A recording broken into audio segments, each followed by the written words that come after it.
While writing Destiny's Way, Walter John Williams stuck fairly close to his approved outline.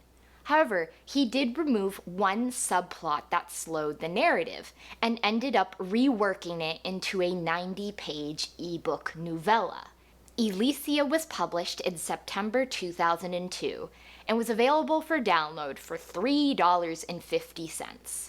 But due to an oversight that left many fans expecting it in the mass-market paperback version of Destiny's Way, it was released as a PDF on the official Star Wars website in 2003.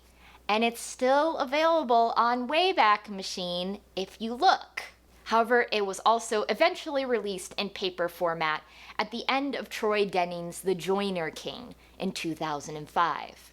So like most of these new Jedi Order short stories, I hadn't read Ylesia before. I missed it the first time around. So a brief summary. Kype Durran has chosen Ylesia, the home base of the Traitors' Peace Brigade, for a lightning-fast strike. But Jacen Solo has another idea, a raid on Ylesia's capital to capture the Peace Brigade's leadership, which includes his cousin Thraken Sal Solo.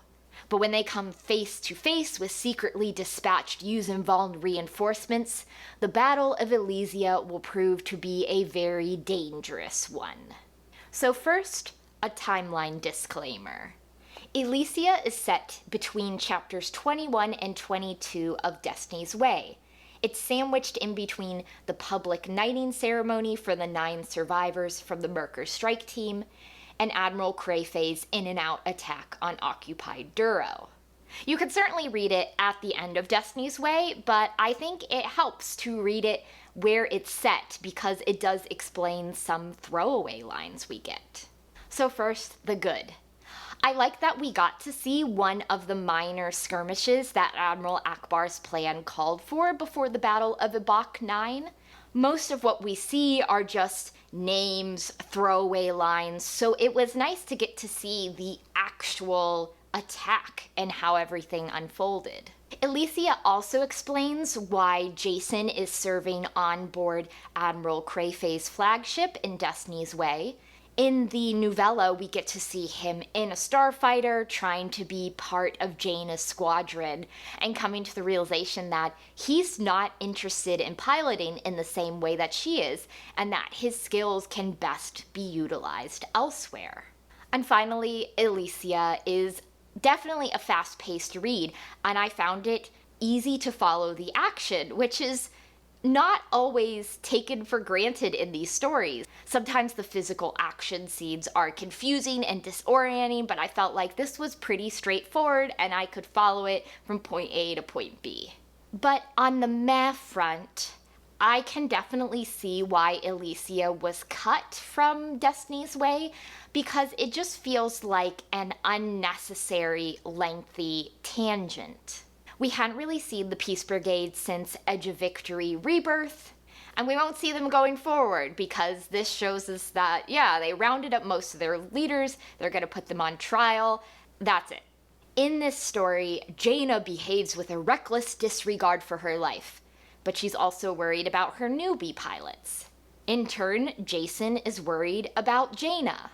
The Yuuzhan Vong are willing to throw their lives away in battle, even when it has minimal benefits. None of these are new ideas, and they are themselves repeated even more in Destiny's Way, which I think lends a little bit to Ylesia feeling like a tangent. And finally, remember Cousin Thraken. Remember how Cousin Thraken is always coming into a position of power and then totally bollocksing it and ending up in prison? Well, that's exactly what happens here. Thraken is made the leader of the Peace Brigade, even though he really does not want that. And then he gets captured by the New Republic and he's thrown in prison.